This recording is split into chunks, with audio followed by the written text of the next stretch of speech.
नमस्कार प्रणाम दोस्तों। तो आज मैं बात करने वाला हूँ ऊर्जाओं के विषय में, सकारात्मक और नकारात्मक ऊर्जाओं के विषय में बात करूँगा। देखिए, ये दोनों ऊर्जाएं हर जगह पे अलग अलग मौजूद हैं।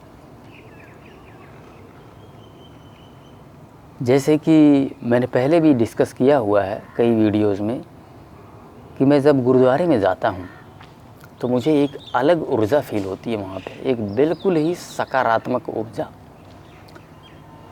यहाँ तक कि मैंने एक वीडियो में ज़िक्र किया था कि कैसे नवंबर 2022 में जो है नवंबर 2021 में मैं एक गुरुद्वारे में जाता हूँ और वहाँ बैठता हूँ और 2 ही मिनटों के अंदर, 1 से 2 मिनटों के अंदर पूरा मैं ध्यानस्थ हो जाता हूँ।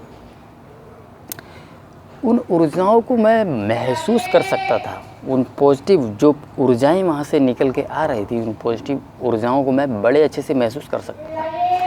इसी तरह से एक गुरुद्वारा है यहाँ हमारे यहाँ पे लोकल, सोहाने का गुरुद्वारा। जब मैं वहाँ जाता हूँ तो मुझे एक ज़बरदस्त ऊर्जा का महसूस होता है। तो इतनी बात तो समझ आ गई कि ऊर्जाओं में डिफरेंस होता है। और एक तीसरी बात अब मैं बताता हूँ। जब भी मैं घर जाता हूँ, गांव जाता हूँ, जब भी मैं, तो मेरे विचार पूरी तरह समाप्त हो जाते हैं।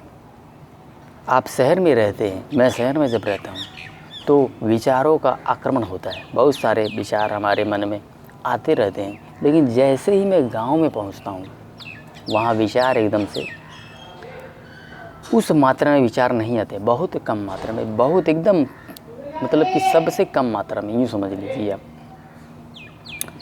तो इतना तो समझ में आता है कि शहरों में विचारों की संख्या बहुत ज़्यादा है और कंपैरेटिवली गाँव में विचारों की संख्या कम है।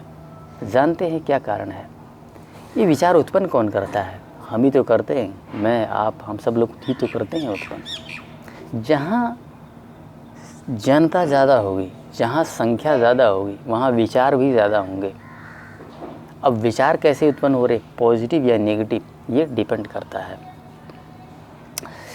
आजकल ज़्यादातर लोग स्ट्रेस में ही हैं, मान के चलिए, तो कैसा विचार निकालेंगे? नकारात्मक ही निकालेंगे।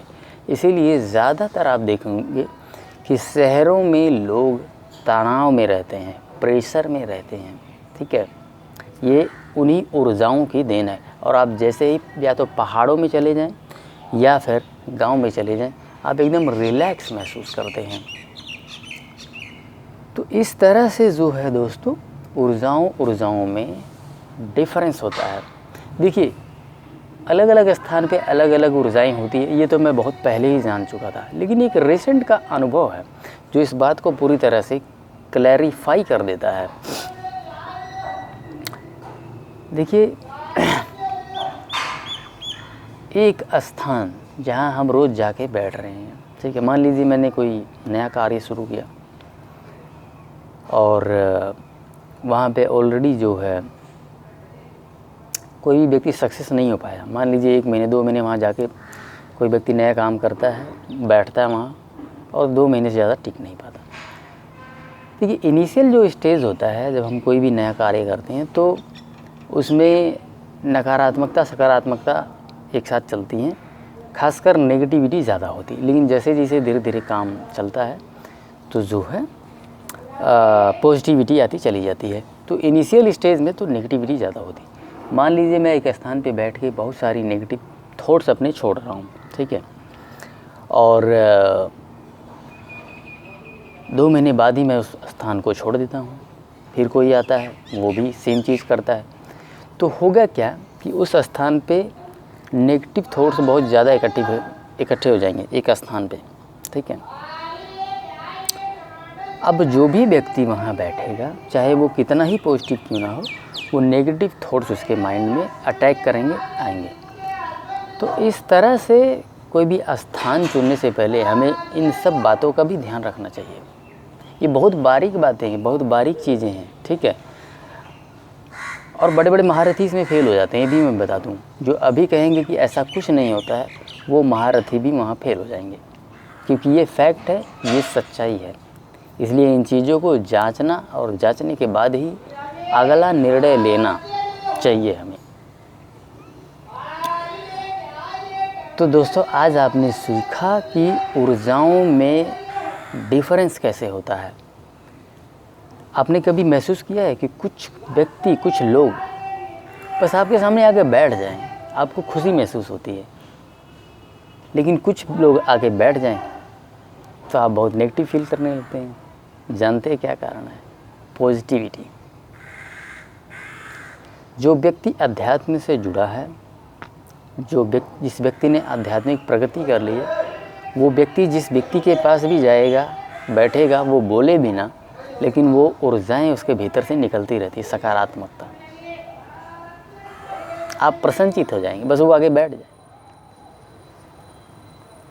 आप मंदिर में चले जाइए, आप किसी साधु से मिल जाइए जो वास्तव में साधु है, आप देखिए आपका मन खिल जाएगा, प्रसन्नचित हो जाएंगे।